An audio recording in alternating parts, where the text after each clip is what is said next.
There are men who are born to be legends, and then there are men who become legends precisely because they refuse to be broken.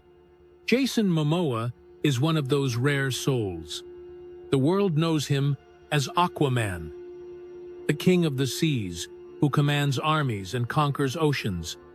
They know him as Khal Drogo, the fearsome warlord whose very gaze made entire kingdoms tremble. They know him as a 6'5" wall of muscle and charisma, who has graced the covers of every major magazine on the planet. But behind that glory lies a story, not glamorous, but brutal, devastating, and deeply human. Behind the legend stands a boy, abandoned by his father. A young man nearly sliced apart in a Hollywood alley. A husband who watched his greatest love story crumble after 16 years. An actor who sat in near poverty while the world cheered his name. And a body beaten raw by a career built on his own 2 fists. And now, at 45, with new battles on the horizon. The question is no longer how far Jason Momoa has come. The question is how much more this man can carry. If Jason Momoa has ever moved you, ever made you believe that broken people can become something extraordinary, hit like as a tribute to every soul who has ever had to fight just to survive. It is heartbreaking when the beginning of a legend is marked not by warmth and safety, but by absence and displacement. Joseph Jason Namakeha Momoa entered this world on August 1st, 1979, in Honolulu, Hawaii, a paradise island that smelled of sea salt and plumeria, where the waves rolled in like ancient songs and the mountains touched the clouds. His father, Joseph Momoa, was a native Hawaiian painter. His mother, Connie Lemke, was a photographer of German, Irish, and Pawnee descent. 2 artists, 2 worlds, and almost immediately, a separation that would leave a mark no paintbrush or camera could capture. When Jason was barely 6 months old, his parents divorced. His mother packed their lives into whatever could be carried and moved them to Norwalk, Iowa, a small landlocked town as different from Hawaii as the earth is from the ocean. There were no waves in Norwalk, no trade winds, no turquoise water stretching endlessly to the horizon. There was flat ground, gray winters, and the particular loneliness of being different in a place that had never seen anything quite like you. Jason grew up tall, dark, and visibly mixed race in a community where such things were noticed, where children can be quietly, persistently cruel. Poverty was not the defining word of his childhood, but belonging was. He was the boy without his father, the boy who looked like no one else in his classroom, the boy who flew between 2 worlds and felt fully at home in neither.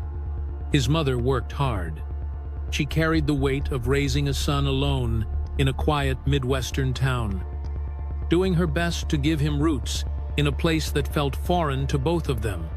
She photographed life, while her own life demanded a kind of stoic endurance that children observe without understanding. The wound that cuts deepest is the one left by people who are supposed to love you. For Jason, that wound came early and took the shape of his father's absence.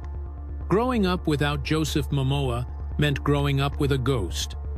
Not the terrifying kind, the quiet kind. The kind that appears in other fathers at school events.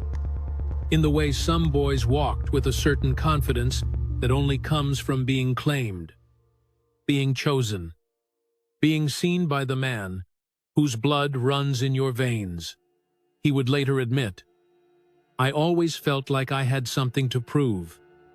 Like I had to be bigger, louder, more visible, just to feel real." There were moments in school when other children, with the careless cruelty particular to youth, reminded him that he was different, that his name was strange, that his face did not fit the images on television, in magazines, in the story of what America was supposed to look like. He filed those moments away, not with bitterness, but with a slow, gathering fire. His mother saw the fire. She did not try to extinguish it. Instead, when Jason was in his early teens, she took him to Custer State Park in South Dakota, to the place called The Needles, where ancient granite spires rise from the earth like the fingers of giants. She watched her boy look up at those impossible heights and reach for them. Rock climbing became his salvation. The wall did not care about his name or his bloodline or his missing father.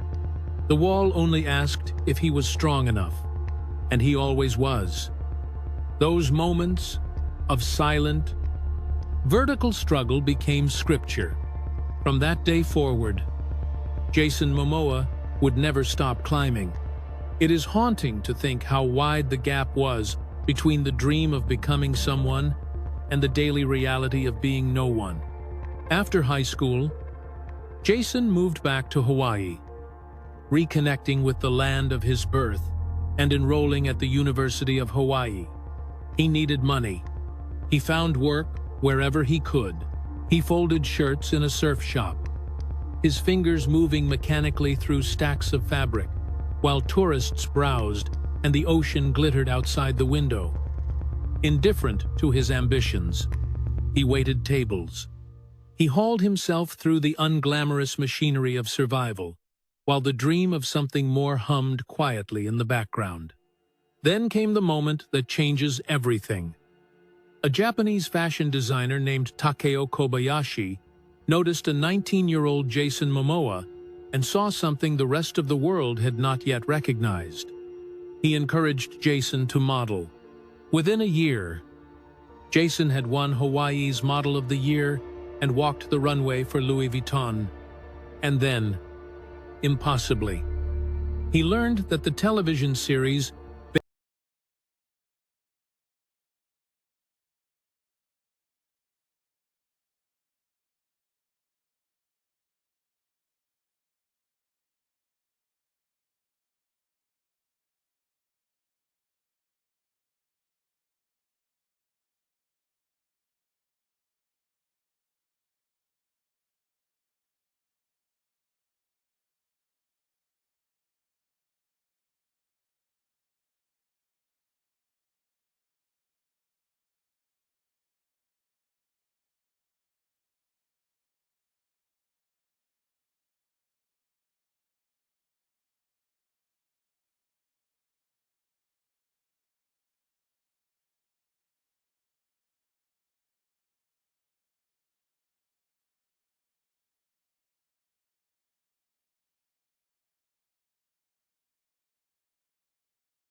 Baywatch Hawaii was holding open auditions.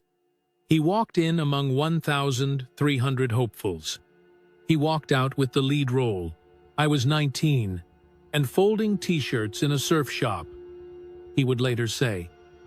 And I got chosen out of 1,300 people to play a leading role. I did not even know how to act. He laughed when he told that story. But behind the laughter was a boy who had just watched his whole improbable life pivot on a single audition. I was born tonight. He whispered through tears when the call came. And perhaps he was. Then came the years that nearly undid everything. Baywatch Hawaii ended in 2001. Jason traveled the world, searching for something he could not name. He returned to Los Angeles with nothing but his body, his name, and an industry that had already labeled him Baywatch Pretty Boy and moved on. He spent 5 years unable to find a single agent willing to represent him seriously. 5 years of auditions that led nowhere. 5 years of living in the shadow of a role that had made him visible but not credible. For those years, Days blurred into nights. He took whatever roles came, small parts, supporting characters, guest appearances in shows that canceled before their seasons ended. He moved through cheap apartments and cheaper meals.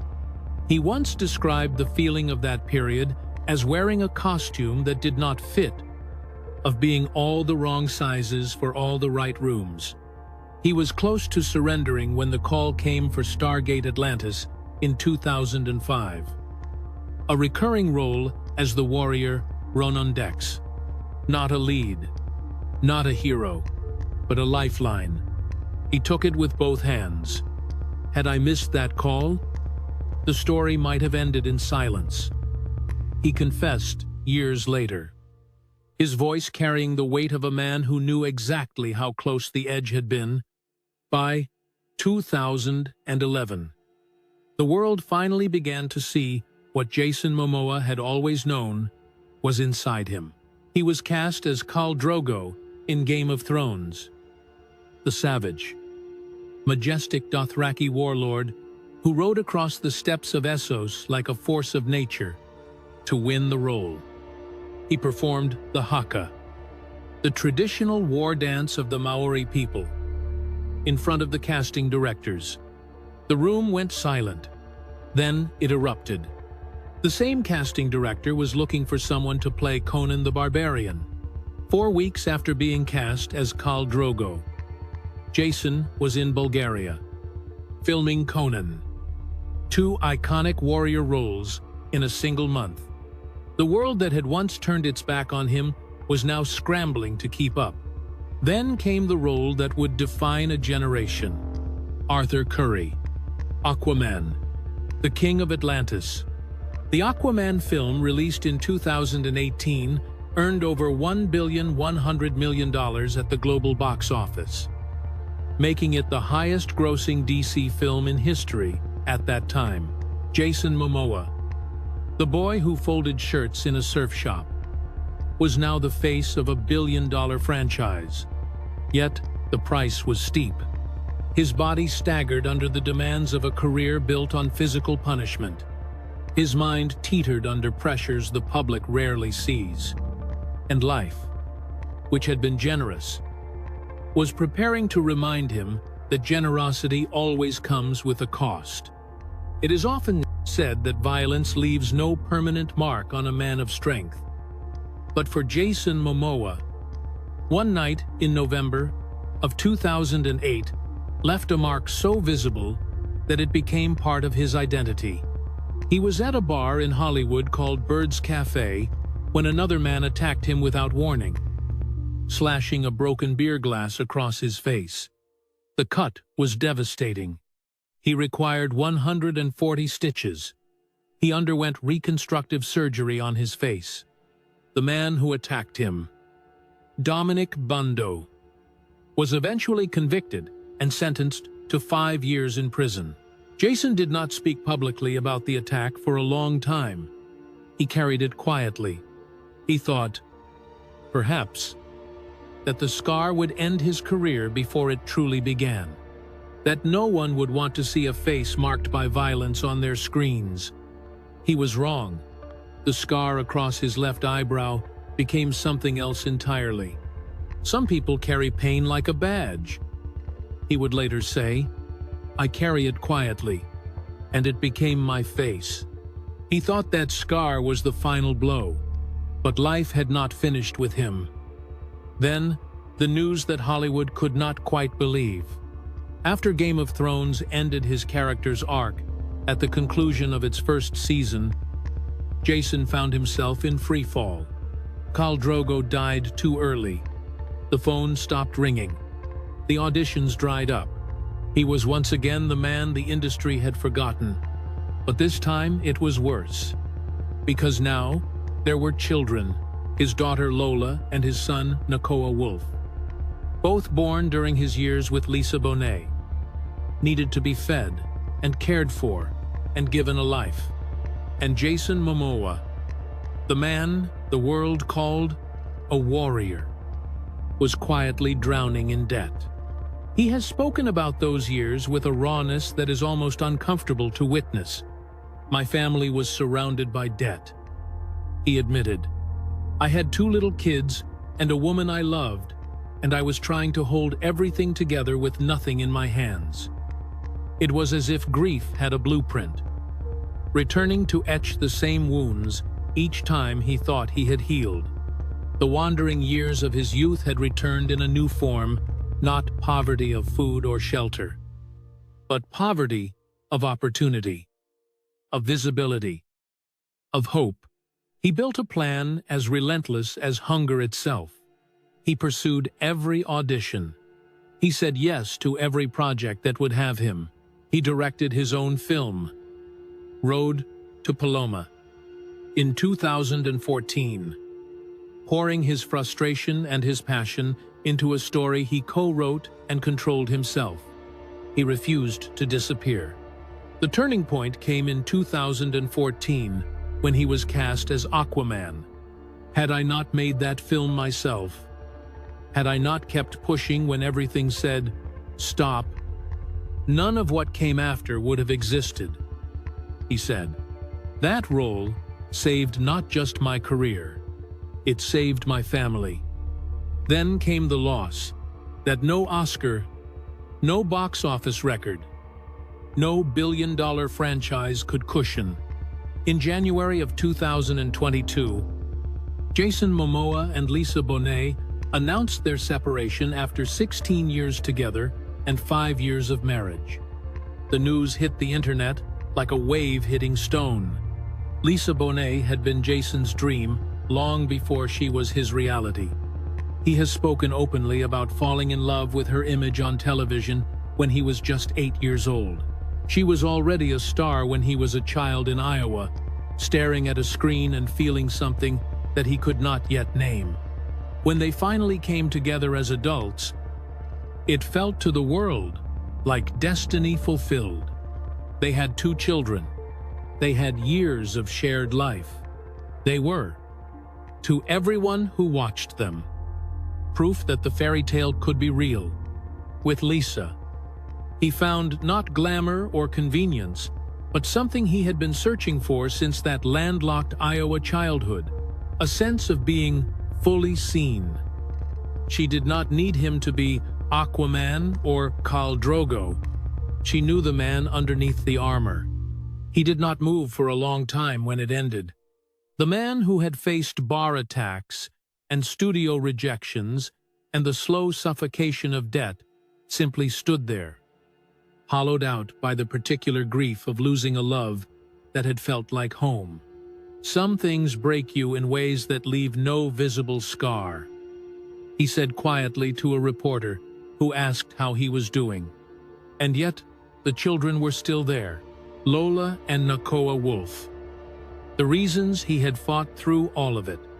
The loss of his marriage did not diminish his love for his children. If anything, it deepened it. Now, at 45, Jason Momoa stands as something that cannot be manufactured or packaged or reduced to a single role or headline. He is a man who has been slashed open and stitched back together, in body and in spirit, more times than anyone who watches his films will ever know. He has a net worth estimated at around $25 million. He owns properties in Los Angeles and Hawaii. He has his production company, Pride of Gypsies, which continues to develop projects that reflect his vision and his values. He has been named an advocate for life below water by the United Nations Environment Program. He founded Mananalu, a company that packages water in aluminum cans and fights plastic pollution in the oceans. He protested the construction of a telescope on Mauna Kea because the mountain is sacred to native Hawaiian people. Yet what defines him is not what he owns. It is what he gives. His children call him Dad. His communities call him a protector, and he answers to all of it. Still climbing, still fighting, still carrying the weight of everything that tried to destroy him. Applause fades. Trophies gather dust. He once said, "But the people you protect, the land you fight for, the children you raise, these endure." From a surf shop in Honolulu to the throne of Atlantis, from a lonely Iowa childhood to the stages of the world, from 140 stitches and a reconstructed face to a scar that became his signature, from debt and silence to a billion-dollar legacy built on nothing but refusal to quit. This is the life of Jason Momoa. His life teaches us that the marks we carry are not evidence of our failure.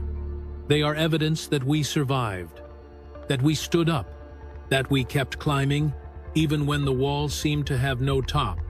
If this story has touched your heart, leave a tribute below. And wherever life finds you tonight, may you find the courage to carry your own scars with something like grace. May the people who were meant to see you find you. May the walls you climb lead somewhere worth reaching. And may you know, even in your hardest hours, that the most legendary lives are never the ones without wounds. They are the ones that kept going anyway.